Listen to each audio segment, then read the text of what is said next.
What I did not realize is New York don't know shit about us. They know Uncle Jam's Army because Uncle Jam's Army booked a lot of those cats at some point in time. Okay, he booked a lot of those guys. He did a lot of stuff with Houdini.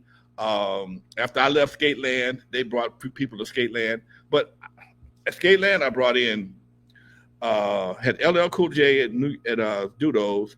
I had Real Roxanne at Skateland. I had Salt and Pepper at Skateland. I had Alfonso Ribeiro at Skateland. I had Will Smith and Jazzy Jeff at Skateland.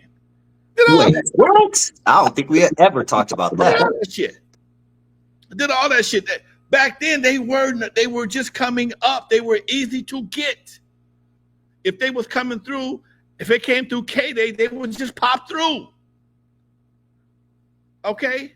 Alfonso Ribeiro, they called him the Michael Jackson Kid or something like that. He was a dancer. He's still a dancing fool. But he was a little kid. And Carlton, also known as Carlton. Carlton. Okay? Carlton would he came to Skateland. I brought Real Roxanne to Skateland. Salt and Pepper. Herbie Lovebug. They all came to Skateland. And I did that. Then later on, Roger brought in Rakim and Eric B and stuff like that. And I'm not taking nothing from them, but understand who paved the way for all this shit. Okay? Who paved the way? K-Day at Dudos, we had so many people came to Dudos, it was ridiculous. In fact, I never forget one time, Greg Mack he wasn't a partner per se. He was one of the guys. Greg Mack. He was responsible for us doing the African advertising because we were doing the traffic jam. Wrecking Crew, first traffic jam. Okay, for K-Day, doing it we did that shit every day. And in exchange for us doing the traffic jam, Greg would give us artists and promotion at Dudos. So he every week we did Dudos. We had a new act, new edition, Midnight Star. In fact, Roger had went behind Greg's back one week and had Midnight Star go to Skateland, and Greg heard about it and got pitched, called Gerald Busby, whoever it was at the time. I think it was Gerald Busby. And if they don't come to do those, you'll never get another record played again. And that limo went to Skateland, and it made a U-turn in Central, came right back into Dudos. Okay, this is real shit. But if you ain't a boss, you just on the sidelines, you don't know this kind of shit. And there wasn't but a handful of bosses back then. And ain't but a couple of us still left today. So when I speak, Egypt was not a boss. Egypt ain't never gave a dance. He's DJ'd a lot of dances. He never gave one. He was the entertainer. He was not the promoter. After Soul Train and DJing at the disco club on Adams, I don't recall Disco Daddy. He went to the service for a while. He left. King T came around during the 90s, and I had a role in his career because Unknown was one of his producers, and we had him at West Coast Records for a while before he went to Capitol. So everybody gets touched at one point in time from the same inner circle.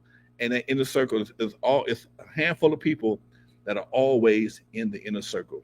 And I'm probably one of them.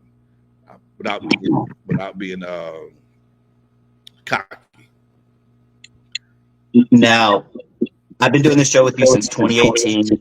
I've heard you tell the same exact story a dozen times. And every time you tell the story, it's the same exact story. If someone was bullshit, you would know, oh, he said this last time. He didn't say it. He said it was red, not blue. I can honestly say I've never heard Lonzo change up his story. And it's all documented right here on your account.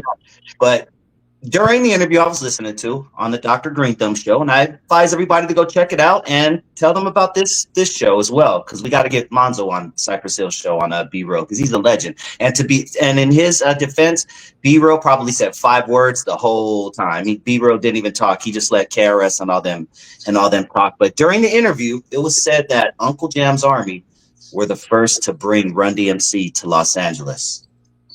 We know this story very well, but please break it down about that. I'd already booked Curtis Blow. Curtis Blow came out here, taught DJ Yella how to scratch, blah, blah, blah. Now, me and Russell Simmons is talking on a regular basis. Hey, man, I got this group. Because after Run DMC, after Curtis Blow left, he was trying to get me. He gave me Dr. Jekyll and Mr. Hyde. No, I'm sorry. Let me back up. When Run DMC came out here, they were supposed to play on a Saturday. I booked them originally for a Saturday to play at Eve After Dark to offset the potential loss I was going to take from Uncle Jam's Army being at the sports arena that night. I'm already a step ahead. So I called Russell. Give me. I'll take your brother and his two partners. That's how he sold it to me. My brother got two partners. They got a little something coming out. Can you put him bring him to LA? Okay, cool. I want him on this date on the Saturday. And Russell calls back, says, hey man, they got something in Pomona on Saturday. Can they do you on Friday? I'm like, cool. I'm still cool because I can still get my money. If I take a loss on Saturday, so be it, because I'm going to get my money on Friday. I ain't tripping. They do the show at Eve After Dark. I fly them in. I put them up in a hotel in Carson. It was a Ramada Inn back then. And I fly them in, take care of them the whole 9 yards. The next night, they were supposed to go to Pomona. I found out they played for Roger at Uncle Jam's Army. Now, the assumption that Roger, Uncle Jam's Army brought him there first is always possible because that's where you may have saw them at first. I'm not saying if you didn't come to the Eve on Friday, you didn't see Run DMC at Eve After Dark. You might have saw him at Uncle Jam's Army. But in doing my documentary, Gid Martin, who was Roger Clayton's business partner, I told this story, although it didn't make the cut. He says, oh man, Lonzo, I realized what happened, man. I said, what you mean, Gid? He said, I gotta apologize to you, man. I said, for what?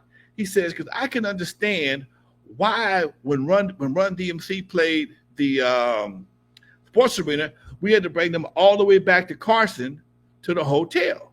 Damn near the mile, because Gid lived out in damn near in Torrance at the time. I said the reason why they stayed in Carson because the Carson Hotel is the closest one to the Eve After Dark. If Roger had brought him in first, he would have booked him at the Universal Hilton, which is right across the street from the sports arena. There's 100 hotels between. Well, I'm sorry. There's a gang of hotels around the sports arena because it's the sports arena.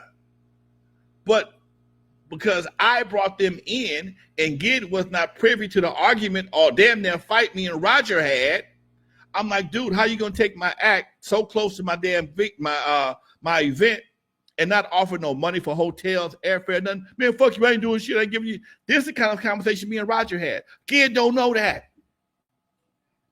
Egypt don't know that. Only me and Roger know it, and Roger gone.